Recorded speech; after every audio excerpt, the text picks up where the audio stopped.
Bonjour à toutes et tous et bienvenue, vous écoutez de l'intuition à l'action. Je m'appelle Isabelle Adingue, je suis analyste certifiée en design humain.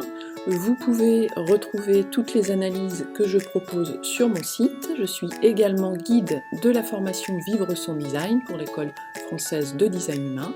Vous pourrez retrouver toutes ces informations dans le descriptif de cet épisode. Aujourd'hui, je suis accompagnée de Barbara Godard, qui est coach et thérapeute. J'ai rencontré Barbara dans le cadre d'activités associatives et Barbara m'a sollicité pour une analyse individuelle, une analyse de révolution solaire et de croix d'incarnation. Et donc, elle m'a gentiment proposé de me faire un retour sur expérience à partager sur mon podcast. Et donc, c'est ce que nous allons faire aujourd'hui. Aujourd'hui, Barbara va nous parler de l'analyse individuelle et dans un autre épisode, elle nous parlera de l'analyse de révolution solaire et dans un autre de la croix d'incarnation. Bonjour Barbara. Bonjour Isabelle. Bienvenue sur mon podcast. Merci beaucoup pour ton invitation. Tu es la première à venir partager ton témoignage sur mon podcast. Je suis ravie. Je te remercie beaucoup d'avoir accepté. Donc aujourd'hui, tu vas nous parler de l'analyse individuelle. Donc qu'est-ce que tu pourrais nous partager de ce que ça a pu t'apporter ? L'analyse individuelle, pour moi, ça a été donc le premier pas que j'ai fait dans le design humain.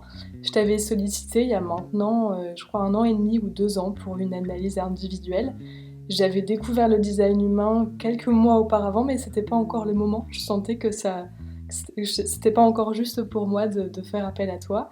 Et je me suis laissée guider par ta voix et par les mots que tu as portés sur un audio que tu m'avais confié. Je pense que tu le faisais comme ça à l'époque. Et voilà, donc je n'avais pas d'attente spécifique, mais j'étais très intriguée par l'outil en quelque sorte, et puis par la couleur qu'allait prendre cette expérience, parce que c'était vraiment comme ça que je le vivais. Et l'analyse individuelle pour moi, ça a été peut-être des pistes de ma façon à moi d'être et de, je vais dire améliorer, mais il y a peut-être quelque chose de plus juste que d'améliorer mes ressentis. En tout cas, j'étais dans une démarche déjà de développement personnel, mais avoir envie d'intégrer mon corps comme un outil. Et j'ai trouvé dans le design humain vraiment des supports, des méthodes pour revenir à l'intérieur de moi et me servir de l'énergie de mon sacral dans une presque de façon quotidienne en fait, et de le solliciter et de le mobiliser très régulièrement, ce que je pense que je ne faisais pas avant d'avoir l'analyse individuelle. Et puis après alors on va pas refaire ici mon analyse, mais je suis de type manifesteur et générateur, et donc j'ai intégré des façons, des concepts de comment mon énergie se déploie, comment je peux m'en servir et à quoi je réponds. Et il y a vraiment eu cette notion de me réappartenir, des choses qui étaient à moi, mais sur lesquelles je ne mettais pas de clarté, que j'avais pas forcément identifié, que je pensais qu'ils appartenaient presque au global, à tout un chacun, alors que non, c'est très spécifique à moi-même.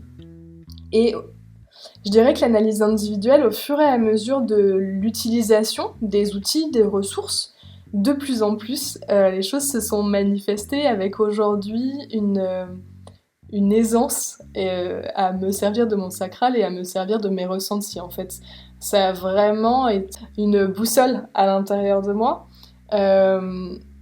Et pour moi et pour l'extérieur, enfin ça m'arrive d'avoir des questions qui sont posées en règle générale sur des sujets qui sont ouverts avec des réponses de mon énergie et de mon sacral.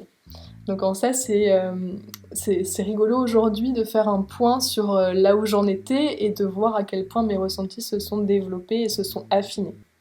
Et je trouve qu'il y a quelque chose qui s'est progressivement installé à l'intérieur de moi. Je crois que j'étais quelqu'un qui manquait d'assurance et de confiance en soi, et j'ai fait des choix avec l'aide de cet outil qui aujourd'hui font que je suis beaucoup plus alignée, je me sens beaucoup plus à ma place. Je pense que j'étais à ma place, mais que j'avais pas cette sensation.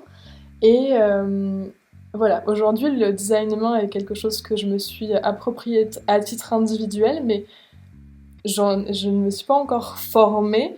Mais je pense que ça pourrait être une piste dans les accompagnements individuels. Enfin voilà, quelque chose.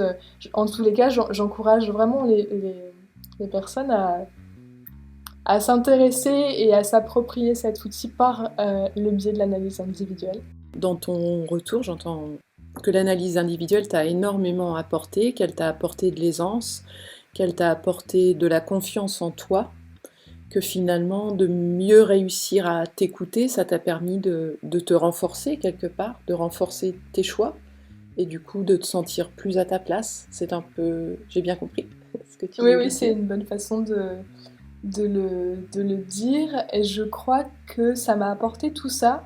Et qu'effectivement, j'ai des choix plus clairs et plus affirmés où je m'autorise à prendre le temps de faire des choix et d'avoir un vrai oui, de plus en plus et dans l'ensemble des domaines de ma vie. Et donc ça, c'est tout ce que ça m'a apporté, mais ça m'a demandé un engagement et une régularité dans le fait de m'approprier ces outils et de les réinvestir presque à chaque question. Je me souviens d'une anecdote où où on a testé l'utilisation de mon sacral et tu me posais la question de savoir si je voulais de la crème glacée. Et je m'attendais à une réponse qui était non, est-ce que j'aimais la crème glacée? La réponse pour moi était oui. Et en fait, mon sacral avait dit oh, non, pas du tout. Donc voilà, il y a vraiment cette idée que ça peut faire une différence, mais dans des niveaux de questionnement qui sont pas franchement radicaux et que une méthode pour moi de l'employer et de l'utiliser régulièrement et de se l'approprier et de le développer aussi, tu disais que c'était comme un muscle, c'est vraiment de le faire le plus souvent possible et un petit peu de façon presque ludique en fait, de le réinvestir comme un jeu et comme une piste d'exploration. Donc tu as développé une connexion plus fine à ton sacral, tu sais mieux le sentir et qu'il te permet, en l'écoutant davantage, finalement de faire des choix qui sont pour toi des choix qui te soutiennent davantage, dans Oui. lesquels tu te sens aligné, Oui, c'est ça. oui, Mm. oui, je dirais ça.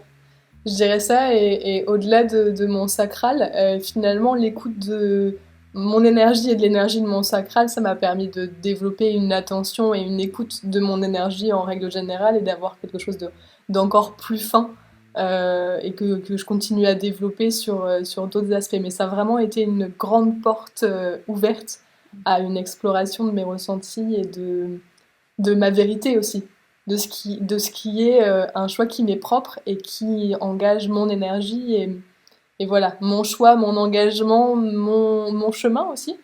Donc je me suis réapproprié les choix, les décisions. Super. Merci déjà pour ce retour sur ton analyse individuelle. Merci pour ton partage d'expérience. Et puis donc je te dis à la prochaine fois pour nous parler de l'analyse de révolution solaire. Merci beaucoup Isabelle. Si vous avez des questions, n'hésitez pas à laisser un commentaire, je vous répondrai. Si vous aimez ce podcast, abonnez-vous à ma chaîne pour recevoir une notification à la diffusion de chaque nouvel épisode. Pour me soutenir, je vous invite à laisser un avis, cela permettra à d'autres personnes de découvrir ce que je propose. Vous retrouverez toutes ces informations dans le descriptif de cet épisode. Je vous donne donc rendez-vous à bientôt pour un nouvel épisode.